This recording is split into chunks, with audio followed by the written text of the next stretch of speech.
Hello ನಮಸ್ತೆ, welcome to my moon star blog. ನೋಡಿ, ಇವತ್ತು ನಾವು ಈದ್ ಮಿಲಾದ್ ಸ್ಪೆಷಲ್ ಮಟನ್ ಕುರ್ಮಾ ಮಾಡ್ತಾಯಿದ್ದೀವಿ. ಏನೇನು ಇಂಗ್ರೀಡಿಯೆಂಟ್ಸ್ ಇದೆ ನೋಡ್ಕೊಳ್ಳಿ.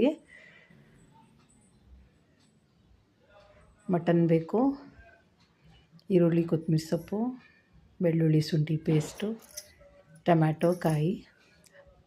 ಕುಕ್ಕರಲ್ಲಿ ಫಸ್ಟು 2 ಚಮಚ ಎಣ್ಣೆ ಹಾಕಬೇಕು. ನಂತರ ಕುಯ್ದಿದ್ದು ಅರ್ಧ ಈರುಳ್ಳಿ ಹಾಕಿ ಸ್ವಲ್ಪ ಬಾಡಿಸ್ಕೋಬೇಕು. ನಂತರ ಟೊಮ್ಯಾಟೊ, ಕೊತ್ತಂಬರಿ, ಪುದೀನ ಸ್ವಲ್ಪ ಹಾಕಿಬಿಟ್ಟು ಒಗ್ಗರಣೆಗೆ ಮಿಕ್ಸ್ ಮಾಡಿಕೊಂಡು ನಂತರ ಬೆಳ್ಳುಳ್ಳಿ, ಶುಂಠಿ ಪೇಸ್ಟು 1 ಚಮಚ ಹಾಕ್ತೀನಿ. ನಂತರ ಅರಿಶಿನ, ಅಚ್ಕಾರದ ಪುಡಿ, ಧನಿಯಾ, ಗರಂ ಮಸಾಲ, ಶಾಜೀರಾ 1/4 ಚಮಚ. ಆಮೇಲೆ ಈರುಳ್ಳಿ, ಕೊತ್ತಂಬರಿ ಸೊಪ್ಪು ಪೇಸ್ಟ್ ಹಾಕಿ ಚೆನ್ನಾಗಿ ಬಾಡಿಸ್ಕೋಬೇಕು. ನಂತರ ನಾವು ಮಿಕ್ಸಿನಲ್ಲಿ ಟೊಮ್ಯಾಟೊ ರುಬ್ಕೊಳ್ಳೋಣ. ಅಲ್ಲಿವರೆಗೆ ಮಸಾಲೆ ಬೇಯೋ ಗಂಟ ಮಟನ್ ಹಾಕಬೇಕು.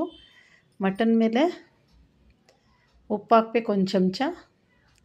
ಆಮೇಲೆ 1/4 ಕಪ್ಪಷ್ಟು ಮೊಸರು ಹಾಕಬೇಕು. ನಂತರ ಚೆನ್ನಾಗಿ ಬಾಡಿಸ್ಕೊಳ್ಳಿ 1-2 ನಿಮಿಷ. ನಂತರ ಆಲೂಗೆಡ್ಡೆ, ಮೆಂತ್ಯ ಸೊಪ್ಪು ಹಾಕ್ಬಿಟ್ಟು ಚೆನ್ನಾಗಿ ಮಿಕ್ಸ್ ಮಾಡಿ 1-2 ನಿಮಿಷ. ಆಮೇಲೆ ರುಬ್ಬಿರೋ ಟೊಮ್ಯಾಟೊನ ಹಾಕಬೇಕು. 5ರಿಂದ 6 ಹಾಕಿದ್ದೀನಿ. ಕಾಯಿ ಚೂರು ಹಾಕಿದ್ದೀನಿ. ಇದು ಪೇಸ್ಟ್ ಮಾಡ್ಕೋಬೇಕು ತುಂಬ ಸಣ್ಣದಾಗಿ. ನಂತರ ಕಾಯನ್ನು ಹಾಕಿ 2 ಗ್ಲಾಸ್ ನೀರಷ್ಟು ಹಾಕಿ ನಿಮ್ಮ ಕುರ್ಮಾ ರೆಡಿ.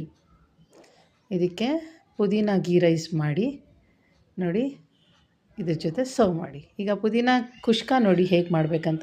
ಪುದೀನ ಗೀ ರೈಸು ಎಣ್ಣೆ ಹಾಕಬೇಕು 2 ಚಮಚ, 2 ಏಲಕ್ಕಿ ಹಾಕಿ ಪುದೀನನ ಬಿಡಿಸ್ಕೊಂಡಿದ್ದೀನಿ, ಎಲೆನ ಹಾಕ್ಕೋಬೇಕು. ನಂತರ ಪುದೀನ ಚೆನ್ನಾಗಿ ಬಾಡಿಸ್ಕೊಳ್ಳಿ.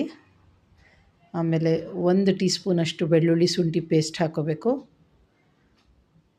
ನಂತರ ಅಳತೆಗೆ ನೀರು ಎಷ್ಟು ಬೇಕೋ, ಅರ್ಧ kg ಅಕ್ಕಿಗೆ ಅಷ್ಟು ನೀರು ಹಾಕ್ಕೊಂಡು, ಮೊಸರು ಅರ್ಧ ಚಮಚ ಅಷ್ಟು ಹಾಕಿದ್ದೀನಿ. ನೀರು ಹಾಕ್ಕೊಂಡು ಅರ್ಧ kg ಅಕ್ಕಿಗೆ ಅನ್ನ ರೆಡಿ. ನಿಮ್ಮ ಕುಷ್ಕ ರೆಡಿಯಾಗಿದೆ.